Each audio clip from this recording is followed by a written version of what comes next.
So the first confidence interval example we're going to look at is problem number 8.10. And here we have an operations manager at a compact fluorescent light bulb factory who needs to estimate the mean life of large shipments. So the manufacturer's specifications are that the standard deviation for the life of the CFL will be 1000 hours. Okay, so that's your population standard deviation sigma. Now if you take a random sample of 64 and suppose if the mean life for that random sample of 64 is 7500 hours. Now we want to construct a confidence interval 95% with 95% confidence. Okay, and then we have a couple of other questions that we will try to answer. So let's go to Excel. Okay, now we need to start with defining some terminologies. You must always do this, and that's how the problem will have context and will have meaning. So we start with X, we define the variable X. What is the random variable? What does random variable X stand for?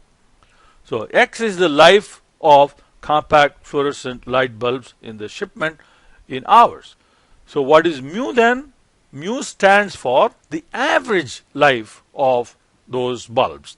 In other words, the average of X, which is unknown. So that's the reason why we want to construct a confidence interval. We want to estimate what that unknown mean mu is going to be. And what about sigma? Now, sigma is the standard deviation of X, standard deviation of the life of the compact fluorescent light bulbs. Now the problem states that sigma is equal to 1000. So this is given.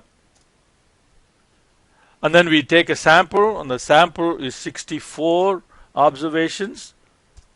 And the sample mean, so we don't have to calculate the sample mean ourselves. The problem says this is the sample mean. There, it is given to us, which is 7500. Okay. Now the standard error is sigma of X bar. Okay, and what is the formula for sigma of X bar? Is sigma over square root of n. N is there. So that's standard error. Okay. Now what assumptions are needed? Well, we need X bar to follow normal distribution. Okay, then only the confidence interval formula will work.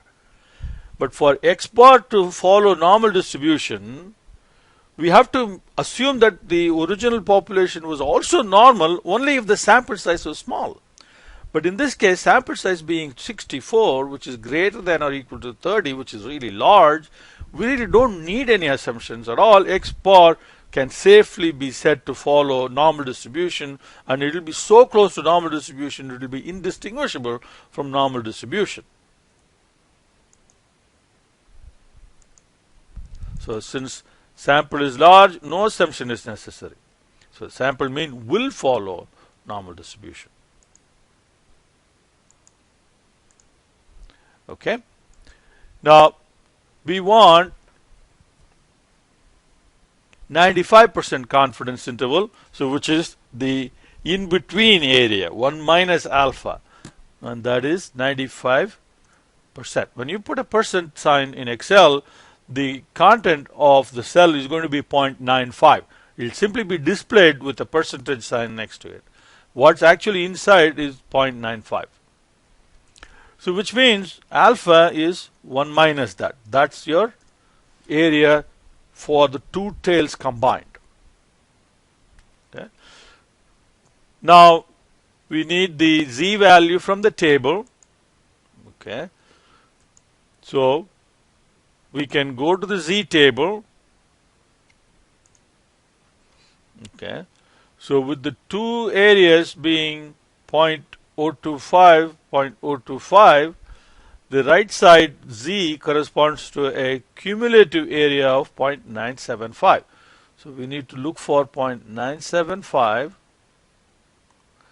So like if this tail is 0.025, that side should be 0.975. So there it is, 0.975. That corresponds to 1.96.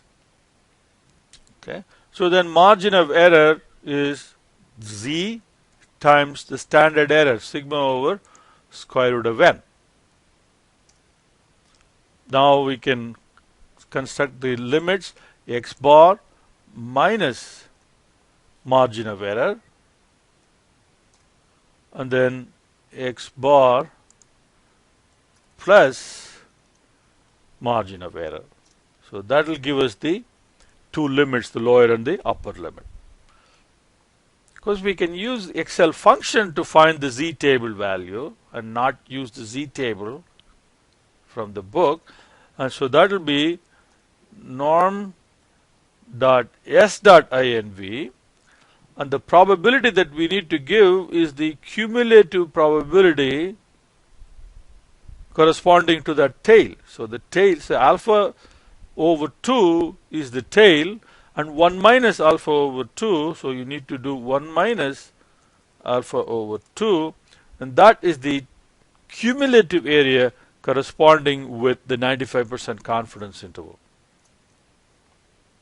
Okay, and the rest is exactly same as what we did there. So you take the Z value, multiply by standard error, so that will give us the margin of error, and then sample mean minus margin of error, sample mean plus margin of error will give you the lower and the upper limits. And obviously the two answers are going to be very close. It's going to be the same. The only difference is a slight difference here, but that's insignificant difference. So now we can say that we are 95% confident that the average life of the compact fluorescent light bulbs will be between 7,255 and 7,745 hours. So you need to be able to interpret it in this fashion. Okay. Now what about B? What is B? Let's go back to the problem and say, do you think that the manufacturer has the right to state that the compact fluorescent light bulbs have a mean life of 8,000 hours? Okay, let's go back here. Now the mean life of 8,000, the interval does not contain 8,000 hours, and therefore no.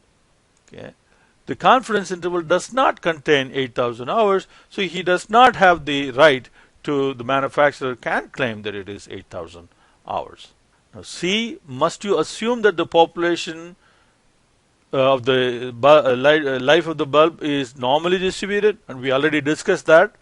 No, we don't have to assume anything because the sample size is large. Now D is, suppose that the standard deviation changes to 800. What are the answers to A and B? So here we have sigma is 800, everything else being the same. If the population standard deviation is 800, then the standard error is going to be sigma over square root of n. We have n at the very top here. Okay, that's our n. Okay. Now Z is, we can just simply use the Z from here. We already found the Z value. So margin of error is Z times sigma over square root of n, the standard error. And then the lower limit is the sample mean minus the margin of error, and then sample mean plus margin of error will give you the two limits. And you see that the limits still do not include the 8,000 hours, so still the manufacturer doesn't have the right to claim that the mean is 8,000 hours. So the interpretation now is, so we are 95% confident that the average light bulb life is between these hours, and the manufacturer still does not have a right to claim 8,000. So this is a case where sigma is known, then we use this formula with the Z table value. So long as the sample size is large, okay, but if the sample size is not large, then we have to assume that the sample came from a normal distribution, and then we already saw in chapter 6 how to validate from a sample, given a sample, how to validate whether the assumption is, that the population is normal is okay or not. We already discussed that earlier.